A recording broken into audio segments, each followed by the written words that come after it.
We are right now looking at the D3 notes. This is from Monday, October 26th, and we're looking at the notes for 14.1b, which is on expectation, or what's called expected value.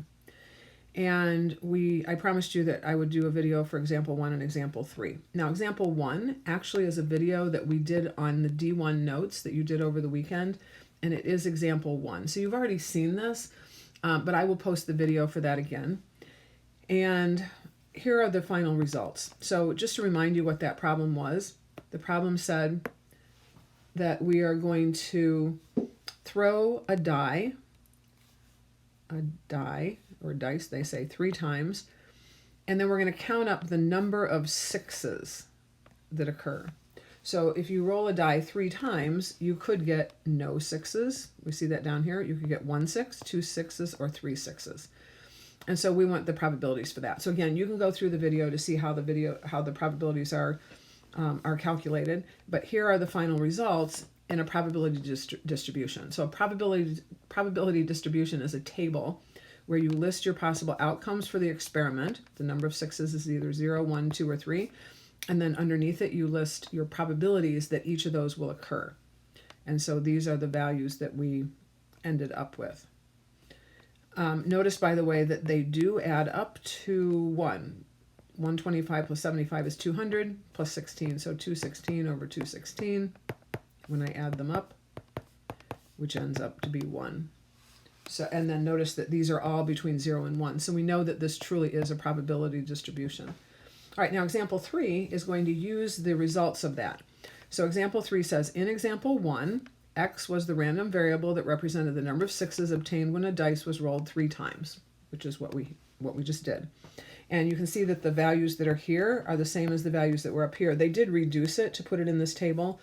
If you divide both of these by 3, you'll end up with 25 70-seconds. Again, divide each by 3, so you get 5 70-seconds, and then the other 2 stay the same. So this problem says, find the expected value. And I just want to remind you that expected value is the same as mean value. So sometimes you'll hear mean value, or it's the same thing as average value. Okay, so that's what expected value means. And the symbol for that is expected value E of X, or mu, the Greek letter mu. And here is the formula for that. So the formula is a summation formula. And I just want to point out that what we're going to be doing is subbing in these values for I and getting something like X sub 1, P sub 1. So if we go back to the chart, here are the various values for X in this part of the table. So we could call this X sub 1, X sub 2, X sub 3, and X sub 4. And then here are the various probabilities for those. So I could call this P sub 1, P sub 2, P sub 3, and P sub 4. So if we take this formula and expand it out, sorry. Not sure why this keeps freezing. So this expected value, the sum for I equal 1 to n is going to be 4, because there are 4 values in our table, of X sub I times P sub I. So the way the summation notation works is first you take the value of 1, I equals 1, and you're going to substitute that in here and here. So you get X sub 1 times P sub 1. Then you put a plus sign. Why? Because that's what you always do for this. This symbol means summation. It means you're going to find these separate terms, and then you're going to add those terms up. So now what you do is you bump the value of I up by 1, and no matter what the starting value is and the ending value, you always count by 1s when you're doing the summation notation. So now we're subbing in 2 for I, so we get X sub 2 times P sub 2, plus again, because of the summation, now I'm bumping it up and I'm subbing in 3, so I get plus X sub 3 times P sub 3, and then plus again, now I is 4, so we get X sub 4 times P sub 4. And that's it for the expansion. So now when we substitute those values in, X sub 1 is 0, so we get 0 times P sub 1 is 125 over 216. We can just go down the road. X sub 2 is 1 times probability 1 is 25 over 72. The next one is 2 times 5 over 72.